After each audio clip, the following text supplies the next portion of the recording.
just didn't hold with such nonsense. Mr. Dursley was the director of a firm called Brunnings, which made drills.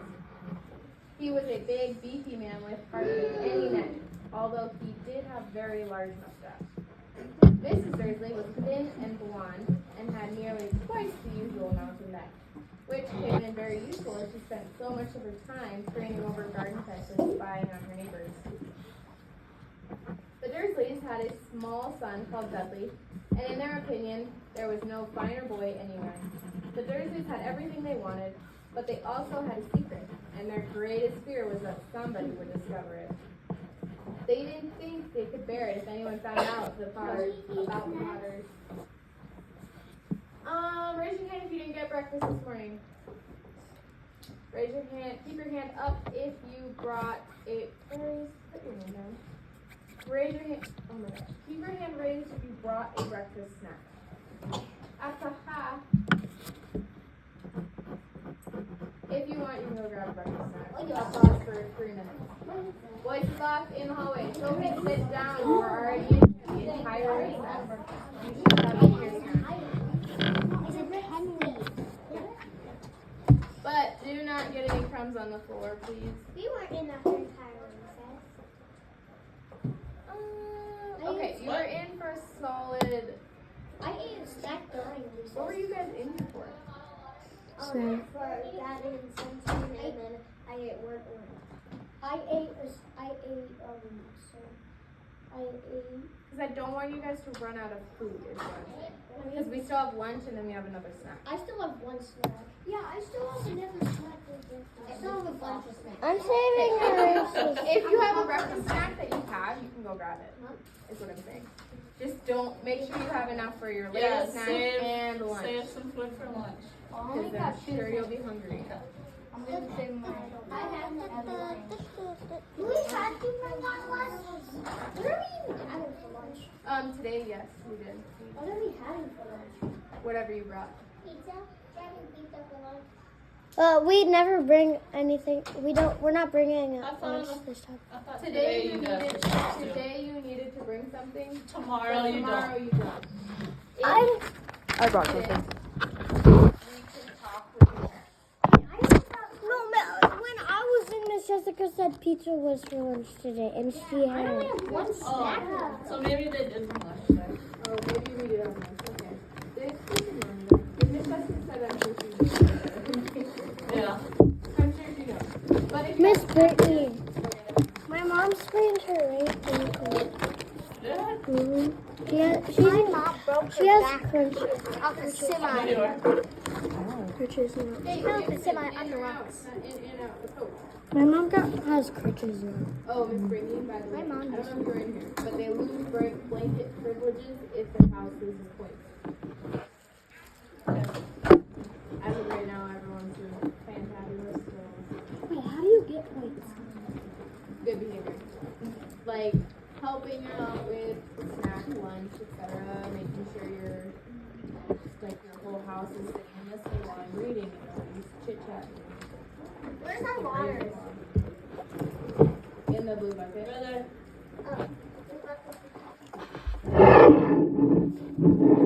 Oh, by the way, I will be bringing your waters outside whenever we're outside. They'll just go into that container over there.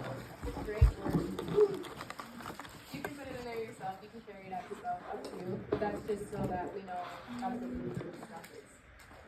Whereas I don't. Unless you want it all on the grass and the ants get in it.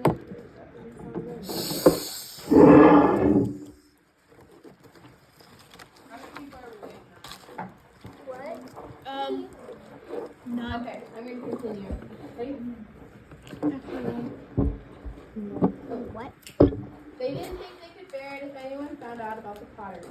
Mrs. Potter was Mrs. Dursley's sister, but they hadn't met for several years. In fact, Mrs. Dursley pretended she didn't have a sister because her sister and her good-for-nothing husband were an un-Dursley, as un-Dursleyish as it was possible.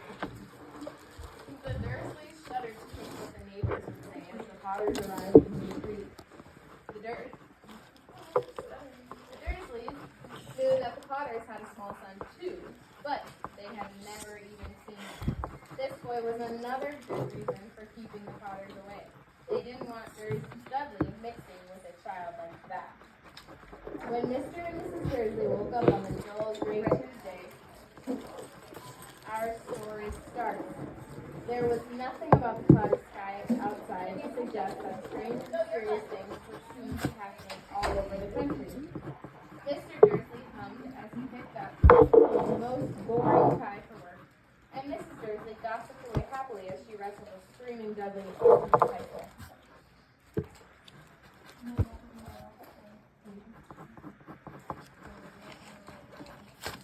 None of them noticed a large tawny owl flutter past the window. At 8:30, Mr. Dursley picked up his briefcase, pecked Mrs. Dursley on the cheek, and tried to kiss Dudley goodbye, but missed, because Dudley was now having tantrums, throwing cereal at the walls. Little tight, twirled Mr. Dursley as he left the house. He got into his car and backed out of number 4's drive. It was on the corner of the street that he noticed the first sign of something peculiar, a cat reading a map. For a second, Mr. Dursley didn't realize what he had seen. Then he jerked his head around to look again. There was a tabby cat standing on the corner of Privet Drive, but there wasn't a map in sight. What could he have been thinking of? It must have been a trick of the light. Come here, buddy. Go. Okay, let's go. What did I do? I'm back. What did I do wrong? Yeah, nothing. Maybe that I forgot.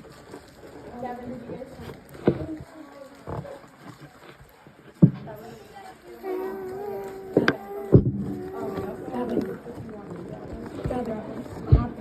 Appa, Tanya. Hey. Mr. Dursley blinked and stared at the cat. It stared back. As Mr. Dursley drove around the corner and up the road, he watched the cat in his mirror. It was now reading the sign that said Privet Drive. No, looking at the sign. Cats couldn't read maps or signs. Mr. Dursley gave himself a little shake and took the cat out of his mind. As he drove toward town, he thought of nothing except a large order of drills and something to get that day. Drills were driven out of his mind by something else. As he sat in the usual morning traffic jam, he couldn't help but notice that there seemed to be a lot of strangely dressed people around. People in clothes. Mr. Dursley couldn't bear people who dressed in funny clothes. The get-up he saw in young people, he supposed this was some silly new fashion. He drummed his fingers on the steering wheel and his eyes fell on a huddle of these people standing quite close by. They were whispering excitedly together. Mr. Dursley was enraged to see that a couple of them weren't young at all. Why, that man had to be older than he was, and wearing an emerald green cloak. The nerve of him! But then it struck Mr. Dursley that this was probably some silly stunt. These people were obviously collecting for something. Yep, that would be it. The traffic moved on, and a few minutes later, Mr. Dursley arrived at the Grunnings parking lot, his mind back on drills. Mr. Dursley always sat with his back to the window in his office on the ninth floor. If he hadn't, he might have found it harder to concentrate on drills that morning. He didn't see the owls swooping past in broad daylight, though people down in the street did. They pointed and gazed open-mouthed as owl after owl sped overhead. Most of them had never seen an owl, even at nighttime. Mr. Dursley, however, had a perfectly normal, owl-free morning. He yelled at 5 different people. He made several important telephone calls and shouted a bit more. He was in a very good mood until lunchtime, when he thought to stretch his legs and walk across the road to buy himself a bun from the bakery. He forgot all about the people in cloaks until he passed a group of them next to the bakery. He eyed them angrily as he passed. He didn't know why, but they made him uneasy. This bunch was whispering and biting his shoe, and he couldn't see a single collection pin. It was on his way back past them, clutching a large donut in a bag, that he caught a few words of what they were saying. The Potters, that's right, that's what I heard. Yes, their son Harry. Mr. Dursley stopped dead. Fear flooded him. He looked back at the whispers as if he wanted to say something to them, but thought better of it. He dashed back across the road, hurried up to his office, snapped at his secretary not to disturb him, seized his telephone, and had almost finished dialing his phone his mind. He put the receiver back down and stroked his mustache, thinking, no, he was being silly. Potter wasn't such an unusual name. He was sure there were lots of people called Potters who had a son called Harry. Come to think of it, he wasn't even sure his nephew was called Harry. He'd never even seen the boy.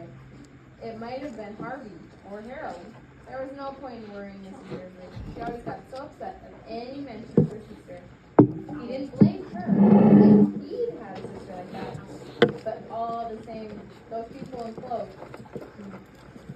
He found it a lot harder to concentrate on drills that afternoon. And when he left the building at 5 o'clock, he was still so worried that he walked straight into someone just outside the door. Sorry, he grunted as the tiny old man stumbled and almost fell. It was a few seconds before Mr. Dursley realized that the man was wearing a violet cloak. He didn't seem at all upset at being almost knocked to the ground. On the contrary, his face split into a wide smile, and he said in a squeaky voice that made passersby stare, "Don't be sorry, my dear sir, for nothing could upset me today. Rejoice, for you know who has gone at last. Even muggles like yourself should be celebrating this happy, happy day."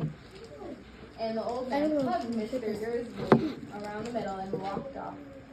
Mr. Dursley stood rooted to the spot. He had been hugged by a complete stranger. He also thought he had been called muggle, whatever that was. He was rattled. He hurried to his car and set off for home, hoping he was imagining things, which he had never hoped before, because he didn't approve of imagining. As he pulled into the driveway of number 4, the first thing he saw, and he didn't through his mind, was a tabby cat in spotted after. It was now sitting on the garden wall. He was sure it was the same one. It had the same markings around its eyes. "Shoot!" said Mr. Dursley loudly. The cat didn't move. He just gave him a stern look. Was this normal cat behavior? Mr. Dursley wondered. Trying to pull himself together, he let himself into the house. He was still determined not to mention anything to his wife. Mrs. Dursley had had a nice normal day. She told him over dinner all about Mrs. next door's problems with her daughter and how Dudley had learned a new word, woke. Mr. Dursley tried to act normally. When Dudley had been put to bed, he went into the living room in time to catch the last report of the evening news. And finally, bird watchers everywhere had reported that the nation's owls had been behaving very unusually today. Although owls normally hunt at night and are hardly ever seen in the daylight, there have been hundreds of sightings of these birds flying in every direction since sunrise. Experts are unable to explain why the owls had suddenly changed their sleeping pattern. The newscaster allowed himself to be most mysterious. And now, over to Jim McCubbin with the weather. Going to be any more showers of owls tonight, Jim? Well, said the weatherman.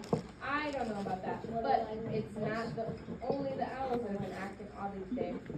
Viewers, as far apart as Kent, Yorkshire, and Dundee have been phoning in to tell me that instead of the rain I promised yesterday, they've had a downpour of shooting stars. Perhaps people have been celebrating bonfire night early. It's not until next week, folks, but I can promise a wet night tonight. Mr. Dursley sat frozen in his armchair. Shooting stars all over Britain, owls flying by daylight, mysterious people in clothes all over the place, and a whisper about the Potters. Can somebody tell me where this story takes place? Do we know? Where? Close to Hogwarts, I think. You got that right. But like, what is it if you're in the United States? No.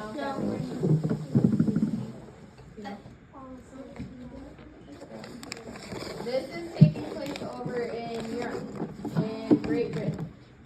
I know. In London, to be specific. London. Yep.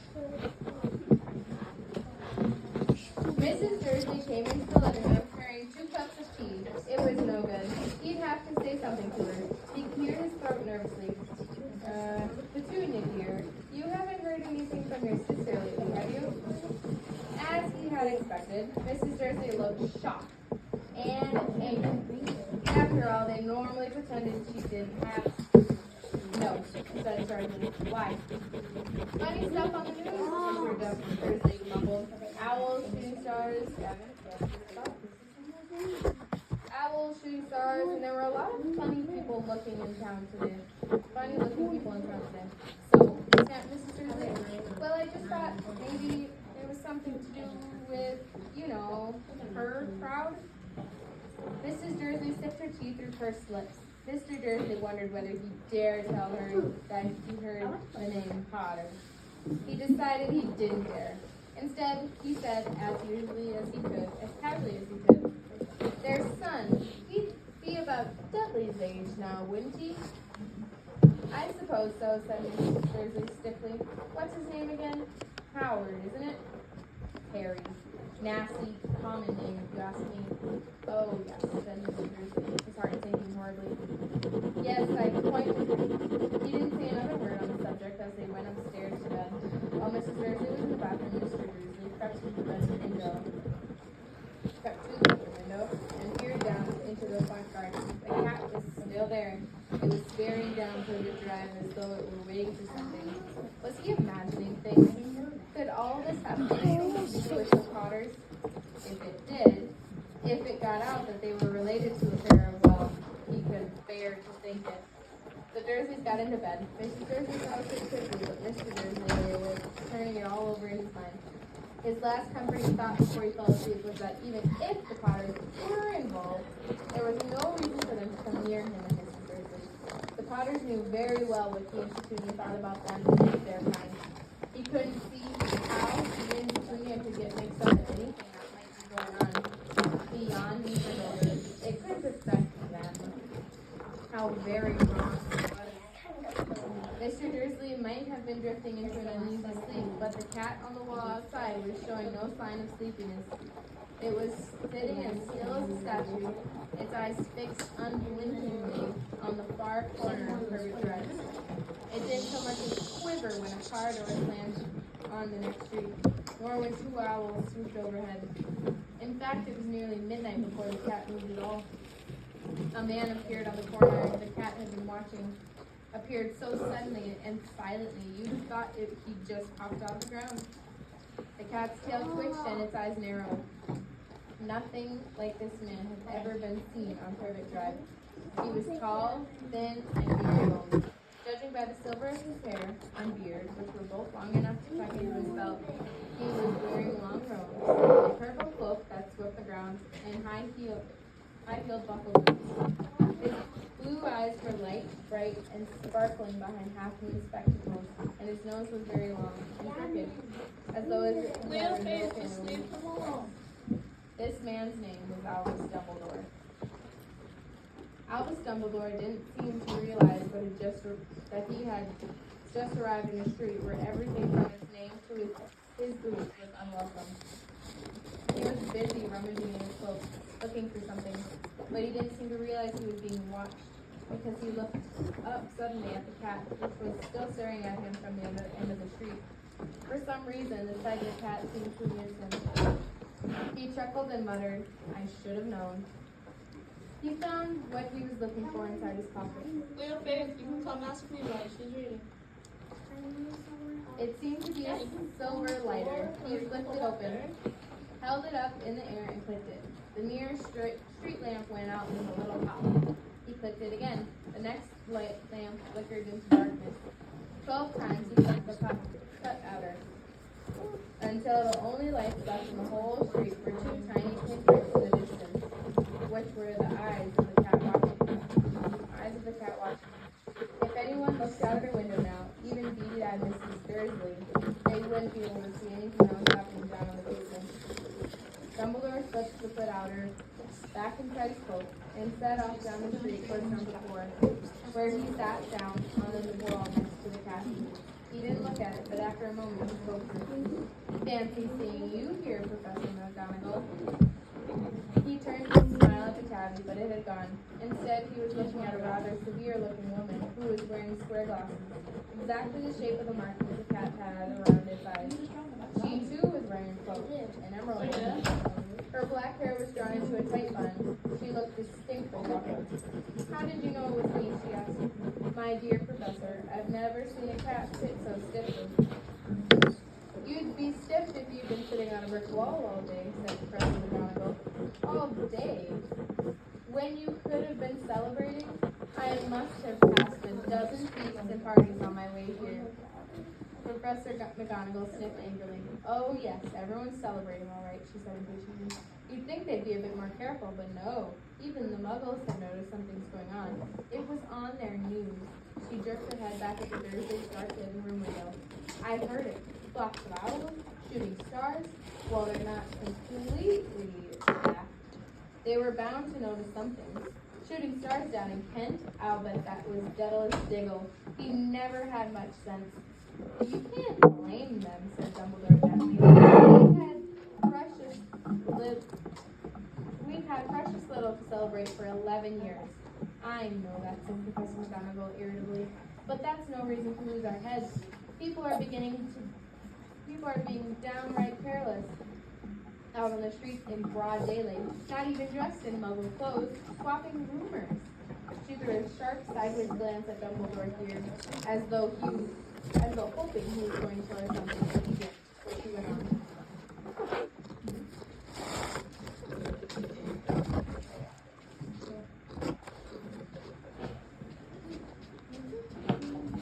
A fine thing on the very last day, you know, who seems to have disappeared at last. The Muggles found out about all of us. I suppose he really has gone, Dumbledore. It certainly seems so, said Dumbledore. We have much to be thankful for. Would you care for a lemon drop? A what? A lemon drop. They're a kind of Muggle sweet I'm rather fond of. No, thank you, said Professor McGonagall coldly, as though she didn't think this was the moment for lemon drops. As I say, even if you know who has gone, my dear Professor, surely a sensible person like yourself can call him by his name. All this you know to be nonsense. For 11 years I've been trying to persuade people to call him by his proper name, Voldemort.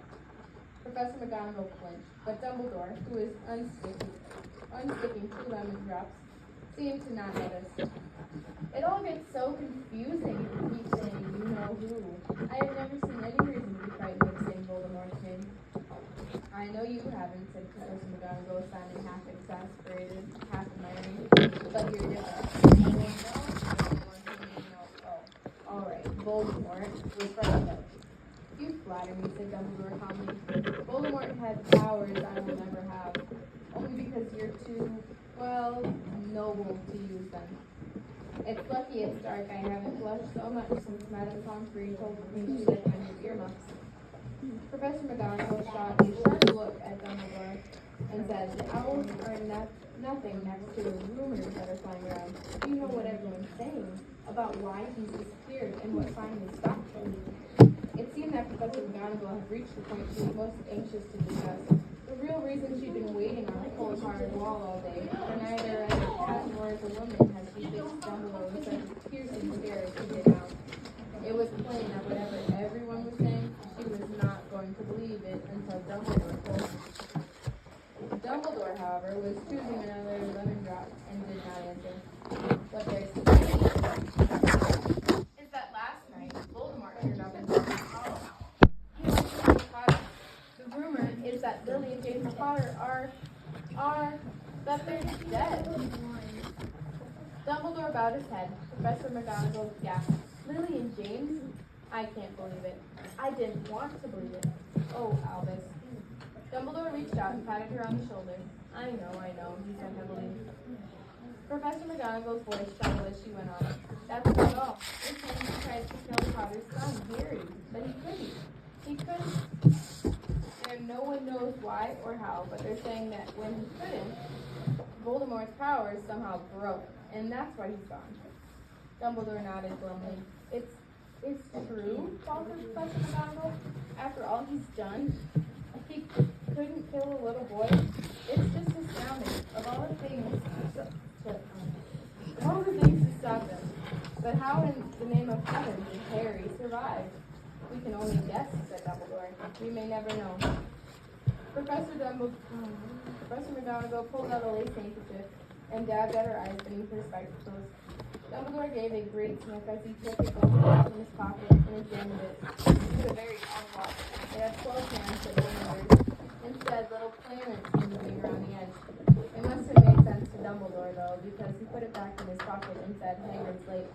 I suppose it was he who told you I'd be here, by the way. Yes, said Professor McGonagall. But I don't suppose you're going to tell me why you're here of all places. I've come to bring Harry to his aunt and uncle. They're here. They're the only family he has left now. You don't mean, you can't mean the people that live here, cried Professor McGonagall, jumping to her feet and pointing at number 4. Dumbledore, you can't. I've been watching them all day. You couldn't find 2 people who are less like us. And they've got this son. I saw him kicking his mother all the way up the street, screaming for sweets. Harry Potter, come and live here. It's the best place for him, said Dumbledore firmly. His aunt and uncle will be able to explain everything to him when he's older. I've written them a letter. A letter, repeated Professor McGonagall faintly, sitting back down on the wall. Really, Dumbledore, you think you can explain all this in a letter? These people will never understand him. He'll be famous, a legend. I wouldn't be surprised if today was known as Harry Potter Day in the future. There will be books written about Harry. Every child in our world will know his name. Exactly, said Dumbledore, very serious over it would be enough to start any boy's head. Famous for doing walk and talk. Famous for something he won't even remember. Can't you see how much better off he'll be growing up away from all that kind until he's ready to take it? Professor McGonagall opened her mouth, changed her mind, swallowed, and then said, yes, you're right. How is the boy getting here, Dumbledore? He had his cloak suddenly as though she thought he might be hiding Harry underneath it. Hagrid's bringing him. You think it's wise to trust Hagrid with something as important as this? I would trust Hagrid with my life, said Dumbledore. I'm not saying his heart isn't in the right place, said Professor McGonagall grudgingly, but you can't pretend he's not careless. He does tend to... What was that? A low, grumbling sound had broken the silence around them. It grew steadily louder as he looked up and down the street for some sign of a headlight. It swelled to a roar as they both looked up at the sky, and a huge motorcycle fell out of the air and landed on the road in front of them. If the motorcycle was huge, it was nothing compared to the man sitting astride it. He was almost twice as tall as a normal man, and at least 5 times as wide. He looked simply too big to be allowed, and so wild, long tangles of bushy black hair and a beard hid most of his face. He had hands the size of trash can lids, and his feet in their leather boots were like baby dolphins. In his vast, muscular arms, he was holding a bundle of blankets. Hagrid, said Dumbledore, sounding relief at last. And where did you get that motorcycle? Borrowed it, Professor Dumbledore, sir, said the giant, climbing carefully off the motorcycle as he spoke. Young Sirius Black, I've got it, sir. No problem, were there? No, sir. House was almost destroyed, but I got him out all right before the Muggles started swarming around. We was flying over Bristol. Dumbledore and Professor McGonagall bent forward over the bundle of blankets. Inside, just visible, was a baby boy, fast asleep, under a tuft of jet black hair over his forehead, curiously shaped head, like a bolt of lightning. Is that where? Whispered Professor McGonagall. Yes, said Dumbledore. You'll have that scar forever. Couldn't you do something about it, Dumbledore? Even if I could, I wouldn't. Scars can come in handy. I have one myself above my left knee that's the perfect map of London Underground. Well, give him here, Hagrid. We'd better get this over with. Dumbledore took Harry in his arms and turned around towards the Dursleys' house.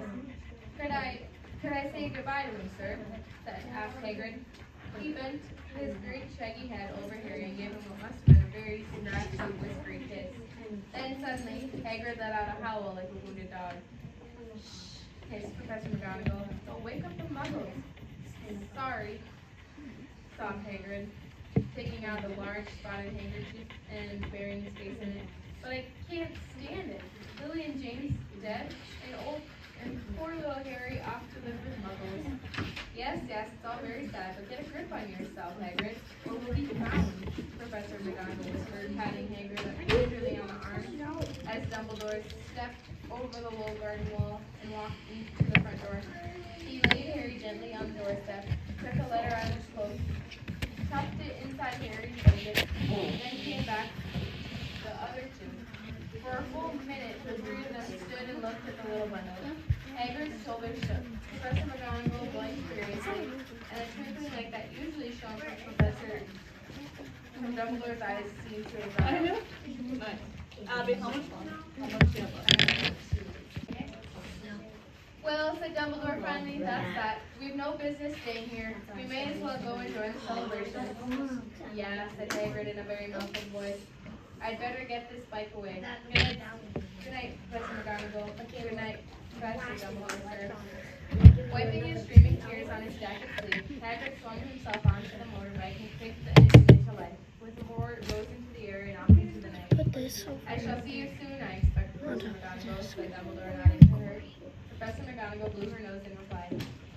Dumbledore turned and walked back down the street. On the corner, he stopped to look at the silver cutter outer. He clicked it once, and 12 balls of light led back to their street lamp so that Privet Drive glowed suddenly orange, and he could make out a tabby slinking around the corner at the other end of the street.